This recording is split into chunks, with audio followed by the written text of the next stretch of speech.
Okay, so to describe the efficient implementation of Kruskal algorithm, we need a data structure to perform Unionfind. So what is the Unionfind data structure? We want to maintain a collection of sets. Initially, think about the sets as just singleton 1, 2, 3, all the way to n. We have n element, every element is in its own set. And we create the set by calling makeSet. Then the second thing we can do is find, right? If I give you an element 7, I would like you to return me, I don't know, this is, let's say this is what I have, 6, 7, 19, I don't know, and many other sets. You do find 7, I need to return you this set. By returning this set, I mean just return me a unique ID that says this is the set, okay? And the third option, the third operation, that one need to implement is union. Take two sets and merge them together.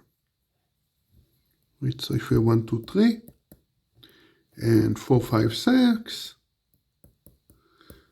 Here, the important thing is that the set, we always start with the ground set where every element is a singleton. We make set out of them and we merge them together. An element can appear only in one set, so those are disjoint sets, unless, and we merge them together and so on, but there are no element appear in more than one set in our current set of sets. Okay, so union just merge them, right? So you're literally going to merge it and get the set 1, 2, 3, 4, 5, 6. Right?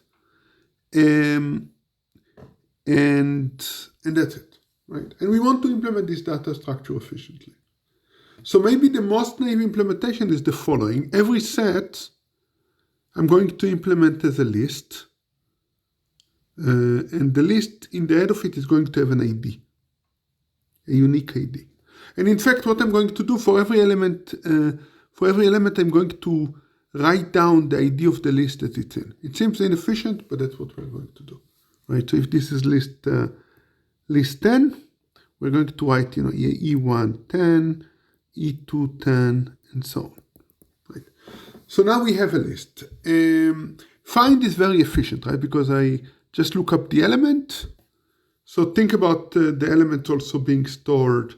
If the elements are 1 to n, right? We're just going to have an array, and the array is going to point to their cell in the list. Each element would have one pointer exactly, right?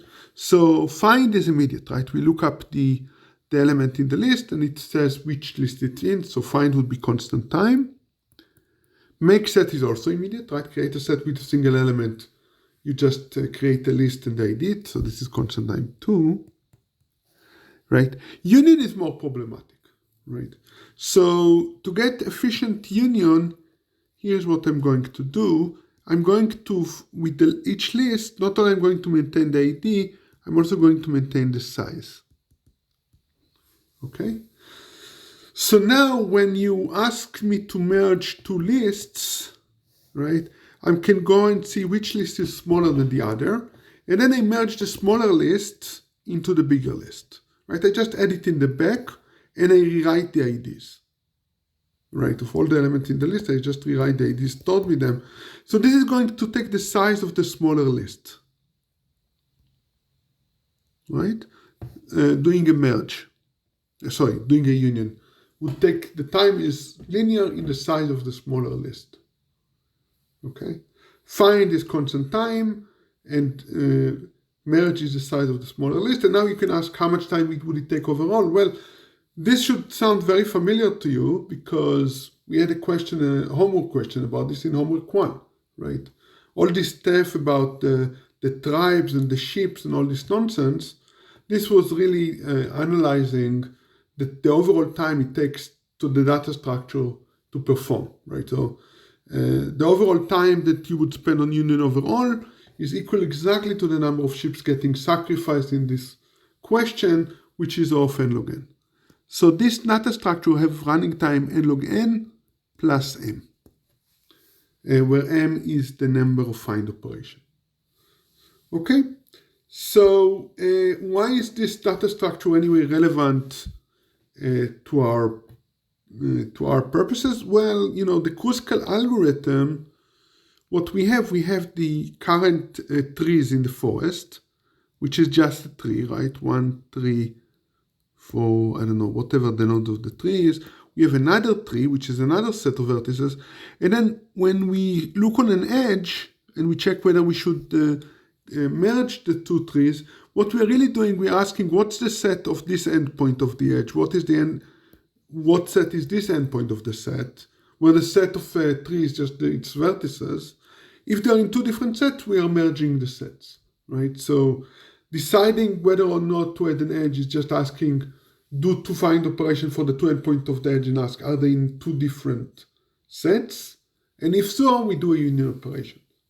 So all we need is a Unionfind data structure to do that. And we are already in great shape because if we just do the lazy thing, we get n log n plus m. M is going to be the number of find operation. In Kruskal, the number for find operation is going to be the number of edges. So this is going to be the running time for the Unionfind in Kruskal algorithm. And in fact, the bottleneck in Kruskal algorithm would be the sorting of the edges, which take off m log n. Right? So we already have an efficient implementation of Kruskal algorithm m log n time. However, before you get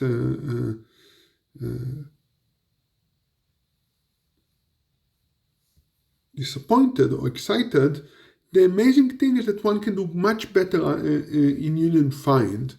And it's kind of surprising, right? Because you're looking on n log n plus m and you say, okay, how much better can you get from n log n plus m? So think about m as being equal to n. Okay, this is kind of the hard case. M is equal to n. Right? If m is equal to n log n, then this is optimal. You cannot do any better. We don't need to. But if m is equal to n, then this is slow, right? It takes n log n time. So it turns out that you can have this so-called reverse tree Unionfind. I believe you saw it in 225.